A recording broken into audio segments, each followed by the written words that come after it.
Many adherents to beliefs or religious dogmas will refuse relationships with couples that do not share their beliefs. The vegan sexual rejects sentimental and/or sexual couples that aren't vegan. Many bipeds find it totally normal that religious or supposedly religious bipeds don't get involved with couples that do not adhere to their dogmas, or that aren't of the same race or the same social class. But they find it extreme that a vegan rejects a couple that isn't vegan. They would call it fanaticism.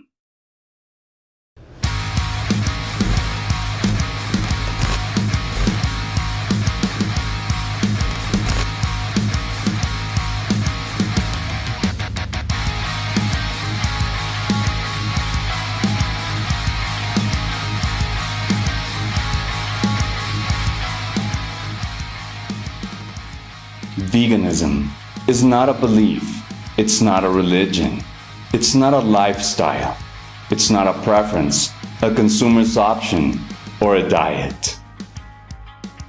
The issue is not a belief or preference, but a level of empathy, knowledge. The issue is philosophical. It is precisely a morality issue. The circumstance is entirely objective, explainable through pure reason, unlike the subjective arguments of those who adhere to beliefs, traditions, or preferences. It is not my intention to judge the evolution process of any individual. This is just what the shaped biped speaking to you thinks about this subject. Let's imagine a hypothetical situation. Would we be willing to date a very polite, intelligent, funny and attractive individual, member of a jungle tribe that turns out to have a cannibalistic tradition? Let's suppose that for him or her, it is perfectly normal and traditional to eat bipeds from another tribe that is considered inferior by his or hers. This is his belief, his tradition. This has been taught to him or her since childhood. The individual considers other beings as inferiors. This cannibal is all of us. We are the living dead. That is the obfuscation level we hold.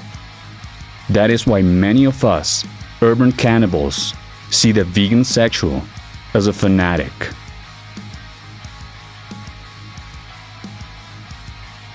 Most vegans could not have a sentimental relationship with a carnist. Some do. It depends on certain factors and the evolution process of each individual.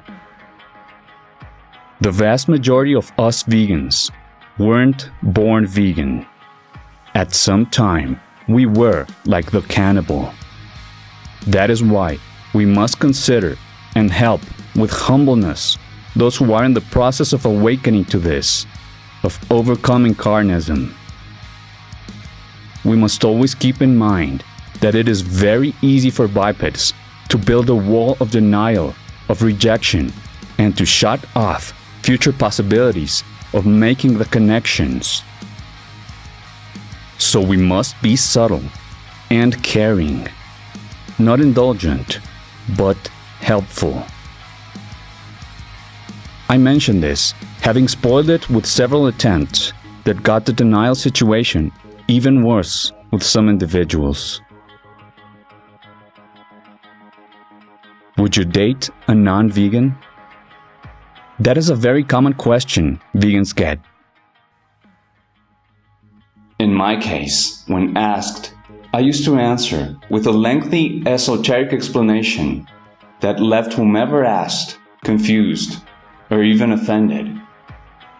Now, I try to give a much more concise answer, maybe a bit raw, and probably not the best way to promote veganism.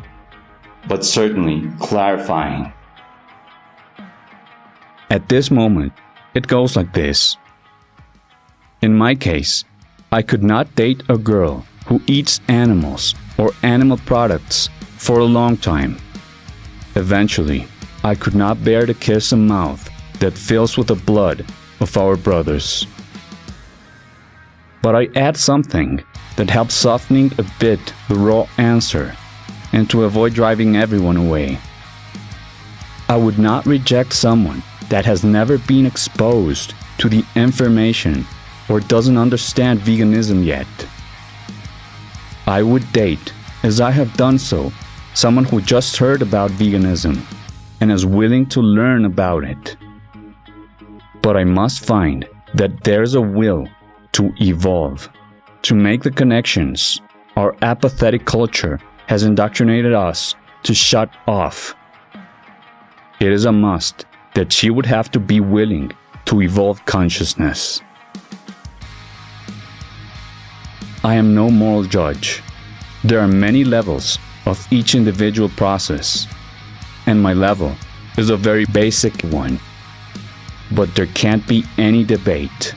There's no valid argument for slavery, torture, instrumentalization, and murder of animals.